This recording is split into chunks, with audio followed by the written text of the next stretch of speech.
Welcome to Utah Matters. I'm your host, Andy Waits. Today's topic affects almost all Americans, whether it's personal or someone you know. The former Surgeon General called it a terror from within.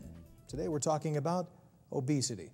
It's been said that if we don't do something about it, the magnitude of the problem will dwarf 9/11 or any other terrorist attack. A new documentary dives into the ethical issues behind the problem, including policies that are positioned in a way that will make the poor especially susceptible to the problem.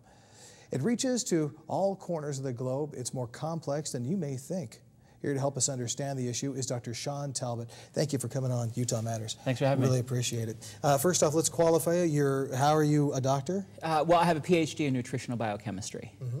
So, I study metabolism, study physiology, study some of the reasons why people might gain weight or lose weight. And it's a brand new film out. It's called Killer at Large. We're going to take a look at a little piece that helps set up the problem real quickly. Okay. We may be producing a generation of children whose life expectancy isn't as long as our own. And shame on us. But the bottom line is that we got too many kids, too overweight, and they're walking time bombs. Your parents were fat, you're fat. Like, because my parents were both fat. My mom had a gastric bypass surgery, and then my dad, he just got, because he died 4 years ago, he was fat too. This is the obesity crisis. The fact is that human beings are at the cusp of an evolutionary disaster. What is obese? What defines obesity? Well, obesity for most people is going to be about 30 pounds or so overweight.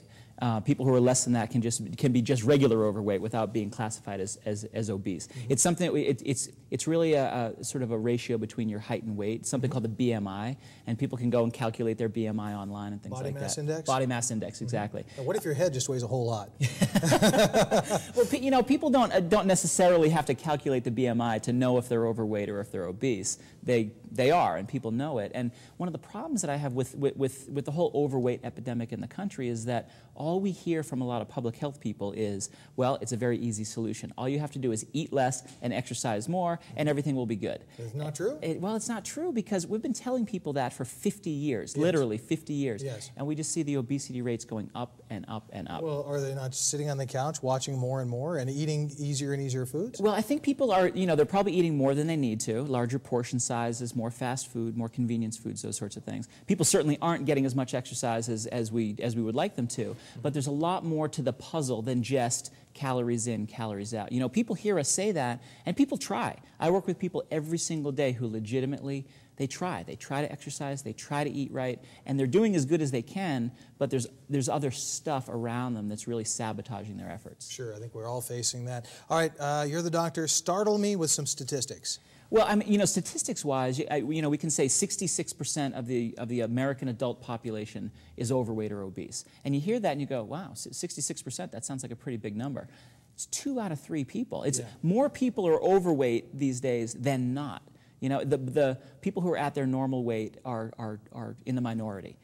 So you can look at it that way. You can really scare people, and you can say, as a nation, we're about 5 billion pounds overweight. Wow. There's that kind of, big number kind of stuff. It's an academic number that really doesn't, we can't even envision what that means. Right. Yeah. Right. The one statistic that is particularly astonishing to me is that our children, the generation of kids right now from, let's say 5 to 12 or 14, they have a life expectancy that will be the first generation that has life expectancy that is less than our own. Wow. And the clip that we just saw is really starting to educate people about that. We don't even talk about adult onset diabetes anymore. We just say diabetes because we're seeing it in 6-year-old and 7-year-old and 8-year-old kids. Wow. Yeah. Oh, now I am amazed. Yeah, I was watching the other day and I came across The Honeymooners and I saw Jackie Gleason, thought to be a really fat guy back in the 50s, looks average. Right, right. And that's nothing. And you go, anybody from outside of the United States comes to the United States on a vacation and they say, wow, look at all the overweight people. Oh. It really hits them when when you go to Disney, when you go to the Mall of America, when you go just even out, you see a lot of people who are overweight, and when you start looking around, it hits you. So you made this particular movie because you wanted to call attention to the problem, and I know you went to Juan Diego High School in Sandy to do part of this. How did you get hooked up with Right, exactly. Well, we went to Juan Diego. We want to go to a high school setting to talk to the kids because, you know, from my perspective, I've been telling adults this story for a long time, and sometimes it helps, sometimes it falls on deaf ears. And so now what we're trying to do with a big piece of the film is talk to a younger generation and say, look, you guys are in a position where you can do something about this. You can do something perhaps about soda machines in schools and fast food on every corner. And you know what you do right now, you know, these kids are thin and trim and eating whatever they want. Sure. But that's gonna wear off, so to speak. And they'll be in a situation where they're going to be developing these diseases younger and younger and younger. Well, is it convenience or is it self-control we're talking about here? It's, you know, it's one of the things that I hate to hear people say is, well, it's just a self-control issue. It's just a willpower issue. All you have to do is not eat that food, or all you have to do is get up and get some more exercise and your problems will be solved. It's not as simple as that. We are, as humans, we have very strong biological, biochemical cues to eat certain things or to be active or not be active. And from a diet standpoint, we are surrounded by eating cues. You know, you can go to the gas station and there's soda and candy bars and chips. You can go to the hardware store and there's places to eat. You can go to the furniture store and there's places to eat. We're always getting that signal that, hey, it's time for dinner. And that's one piece of it. A piece that I talk about a lot from the perspective of a biochemist is the stress piece. That I want people to understand that stress is just as important to get under control as it is to eat a healthy diet and it is to get physical activity.